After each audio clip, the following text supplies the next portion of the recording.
Subscribe my channel and click the bell icon for latest up news. بسم اللہ الرحمن الرحیم۔ السلام علیکم دوستو، آج کی اس ویڈیو میں آپ کو بتاؤں گا کہ نظر کو طاقتور بنانے کے لیے ایسا آسان نسخہ جس کے لیے آپ کو ڈاکٹر کی ضرورت بھی نہیں پڑے گی۔ طبی ماہرین کہتے ہیں کہ گاجر نظر کے لیے بہترین ہوتی ہے، لیکن حال ہی میں کی گئی نئی تحقیق میں انکشاف کیا گیا ہے کہ بصارت کو محفوظ رکھنے کے لیے ہری سبزیوں کا استعمال انتہائی ضروری ہے۔ ہارورڈ میڈیکل اسکول میں واقع برکم اینڈ وومن ہاسپٹل کے سائنسدان کے مطابق ہری سبزیوں میں نائٹریٹ کی بڑی مقدار موجود ہوتی ہے، جو بینائی میں چھپنے والے لاعلاج مرض اوپن اینگل گلوکوما کے اندیشے کو 30% تک کم کر سکتی ہے۔ اس مرض میں آنکھوں کے اعصابی رگوں میں مائع بڑھنے سے مریض نابینا ہو جاتا ہے۔ اس کے اکثر مرض 60 سال سے زیادہ عمر تک پہنچنے پر بینائی کھو دیتے ہیں۔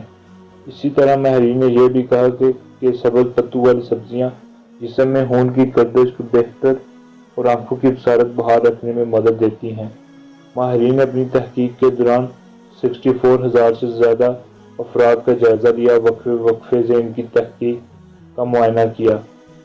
تحقیق اس قدر شروع ہوئی جب اکثریت کی اوسط عمر 40 یا سے زیادہ تھی اور کوئی بھی گلوکوما کا شکار نہیں تھا۔ اس کے بعد شرکاء سے نائٹریٹ کے استعمال اور گلوکوما کے بارے میں سوال کیا گیا۔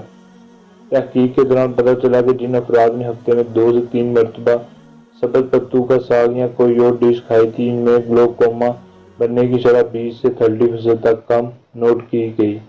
تحقیق سے ثابت ہوا کہ فلیگیرنیول اور فلیگیریا دو ایسے مرکبات ہیں جو کینسر سے لڑنے میں بہت اہم کردار ادا کرتے ہیں، اور اسی طرح گاجر میں بیٹا کیروٹین بکثرت موجود ہوتے ہیں جو آنتوں کے امراض اور انفیکشن سے بچاتا ہے۔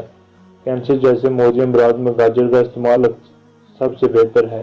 معدے کے السر میں بھی یہ بے حد مفید ہے۔ اس میں پائے جانے والے وٹامن اے، سی چہرے کی شگافتی کو برقرار رکھتے ہیں، جلد کو بے رونق ہونے سے بچاتے ہیں۔ گاجر کے جوس کا باقاعدگی سے استعمال ناخن، بال، دانت، ہڈیوں کے لیے انتہائی مفید ہے۔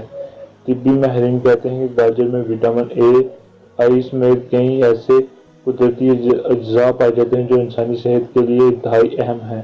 ماہرین کے مطابق روزانہ گاجر کا جوس پینے سے نہ صرف جگر کا نظام فعال ہوتا ہے بلکہ یہ کینسر کی رسولیوں کی افزائش روکنے میں بھی ایک اہم کردار ادا کرتا ہے۔